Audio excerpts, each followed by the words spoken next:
L'état des véhicules laisse présager le pire. Bon, frontal. Pour l'instant, un Delta Charlie Delta, 2 véhicules impliqués. Delta Charlie Delta, décédé. Le conducteur de cette voiture est mort sur le coup. Dans l'autre véhicule, les secours tentent d'extraire le conducteur, gravement blessé. Pendant que les pompiers maintiennent la voiture, les médecins du SAMU donnent les premiers soins. Est-ce que tu as pu récupérer son identité, monsieur? Ouais. Ce jeune homme s'appelle Florian, il a 20 ans. Il se rendait à l'anniversaire de sa copine. Les gendarmes tentent également de trouver l'identité du conducteur décédé. C'est à eux qu'il revient de prévenir les familles. Il y a un siège de gamin dans la voiture. Ça, et sur son téléphone, une image, fond d'image, c'est un gamin. Ça fait un peu chier. Finalement, c'est grâce à la vignette de son assurance que le conducteur est identifié. C'était un jeune père de famille de 28 ans. Dans ce genre de circonstances dramatiques, les gendarmes ne se contentent pas d'un coup de fil. Ils se déplacent pour annoncer la mauvaise nouvelle aux familles. J'ai pas envie d'appeler la famille comme ça, quoi. Non, il faudrait aller les voir. Ouais, mais faut avoir l'adresse. Et Rabastens, on peut pas envoyer quelqu'un sur place, voir s'il y a que... T'appelles le COG 81 et envoyer la brigade. J'appelle le COG. Vous demandez d'aller à cette adresse-là? Ouais. C'est ce qu'il faut faire. On va pas appeler, il faut que quelqu'un se déplace. Les secours ont réussi à libérer Florian de sa voiture. Le jeune homme souffre d'un début d'hémorragie interne et de multiples fractures. Il est évacué en urgence à l'hôpital où sa famille doit le rejoindre. Les gendarmes, eux, poursuivent leurs investigations. C'est bon le véhicule? Non, on va juste, avant que vous l'enleviez le verre, on va faire une double photo. Bon, on a déjà eu des témoignages, donc on sait à peu près ce qui s'est déroulé. Maintenant, il faut confirmer avec les éléments matériels de l'accident. Le corps du conducteur décédé est pris en charge par les pompes funèbres. Depuis plus de 20 ans, le major est intervenu sur de nombreux accidents. À chaque fois, il pense d'abord aux familles des victimes. Alors, lorsque ce sont des personnes très très jeunes, bon, évidemment, c'est un drame. La famille, là, ça va être un drame. Je ne peux pas dire qu'on s'y habitue, mais bon, on est obligé de faire avec. Hein. Autrement, il faut bien des pompiers, des gendarmes. On est obligé, voilà. C'est comme ça.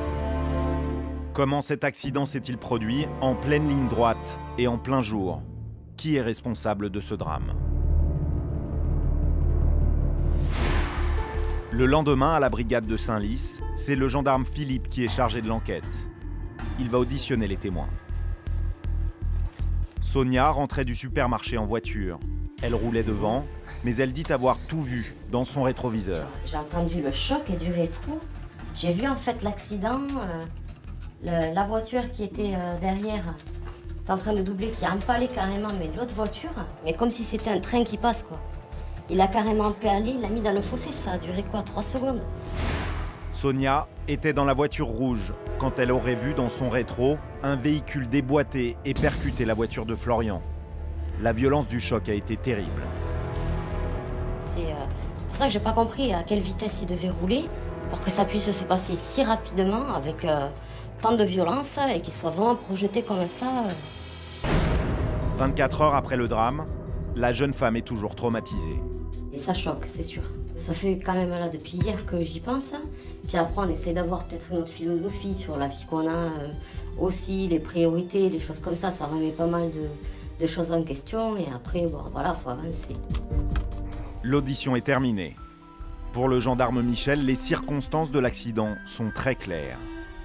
D'après ce que nous ont rapporté les témoins sur place hier au soir, on peut dire, sans trahir quoi que ce soit, que le conducteur a doublé une voiture sans prendre les précautions pour voir s'il y avait quelqu'un en face. Il a doublé la voiture qui se trouvait devant lui, il s'est déporté complètement sur la gauche d'une manière très rapide et quasiment une seconde après, il a percuté la voiture qui venait en face de lui, en face à face, quoi. Voilà. Nadir a vu l'accident lui aussi. Il était dans la voiture de Sonia. Vous avez bien fait de venir avec votre sœur. Oui. Parce que donc, apparemment, vous avez eu un rôle dans l'accident, parce que vous avez prêté assistance quand même à une des personnes qui était victime. D'accord, très bien. Il a été le premier à secourir Florian quand il était coincé dans sa voiture. Moi, je me rends compte qu'il est très mal installé, qu'il a la jambe coincée dans la tôle. Qu'est-ce que vous faites? Alors là, dans un premier temps, il me demande d'incliner son siège parce qu'il veut s'allonger. Donc, ce que je ne fais pas, parce que je sais que moi, je n'ai pas le droit, que je pourrais éventuellement lui faire plus de mal que de bien. Ce que j'essaie de faire, j'ai mis la main à la moulette et je lui ai laissé présumer que c'était coincé. De toute façon, ce qui voyait bien que, bon, voilà, j'ai quand même essayé de le soulager, mais que je ne peux pas. Nadir cherche aussi à lui changer les idées jusqu'à l'arrivée des médecins. J'entame une discussion, histoire d'essayer de sortir du contexte où il est actuellement. Pour vous, cela l'a bien réconforté, l'a calmé? Bah écoutez, dans un premier temps, si vous voulez, le fait d'entamer cette discussion, il ne criait pas de douleur. Un soutien qui a permis à Florian de tenir. Les parents ont été touchés de ce que vous avez fait, donc, parce que leur enfant leur a dit que quelqu'un était resté un bon moment avec lui pour le soutenir, donc ils s'en souviennent très bien de ça. Le jeune, quand il sortira de l'hôpital ou lors de sa présence à l'hôpital, il pourra vous appeler ou pas? C'est parfait, bien sûr. Voilà. Moi, j'ai fait ce que j'estime être mon devoir. Voilà, dans ces conditions-là, on privilégie l'humain. Donc voilà, je serais resté s'il avait fallu toute la nuit, mais voilà, pour moi, il avait besoin de moi, donc j'étais là et puis c'est tout. C'est dans cet hôpital que Florian a été soigné pendant 1 mois, dont 1 semaine en soins intensifs. Aujourd'hui, les médecins lui ont retiré ses plâtres. C'est le début d'une longue rééducation. Entouré de sa famille, il réapprend à marcher. Le jeune homme sait qu'il revient de loin. Et moi, je me souviens le voir arriver, doubler une scénique, et après, je me vois le prendre, et après, je me réveille dans la voiture avec un témoin qui vient ouvrir la portière pour me demander comment ça allait, quoi. Ses parents et sa sœur n'oublieront jamais cette terrible soirée.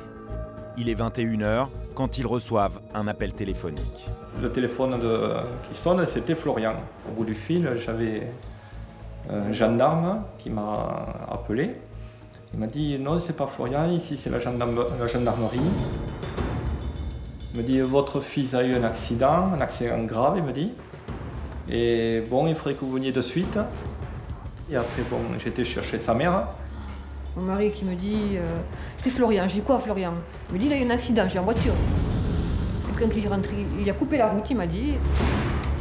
C'est en arrivant à l'hôpital qu'ils en apprennent un peu plus sur l'état de santé de leur fils. Physiquement, à peu près 7 fractures. Et après, tout ce qui est dans le ventre, voilà. Contusion pulmonaire, côlon. Le côlon fissuré, donc ce qui a occasionné un séjour aux soins intensifs. Un début de... j'ai début d'hémorragie, quoi, donc il est sous surveillance. De peur que de mal. Oui, ça, c'est après qu'on le... Oui, mais bon, sur le moment, c'est pas la même chose.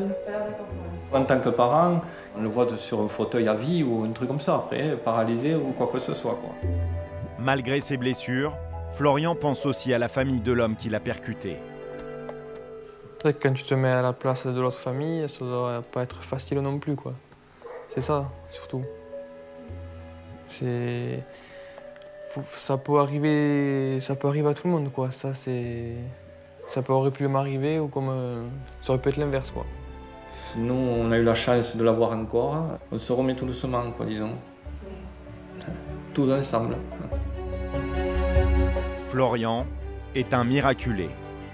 Depuis le début de l'année, 30 personnes ont trouvé la mort sur les routes de Haute-Garonne. La vitesse est bien souvent à l'origine de ces drames.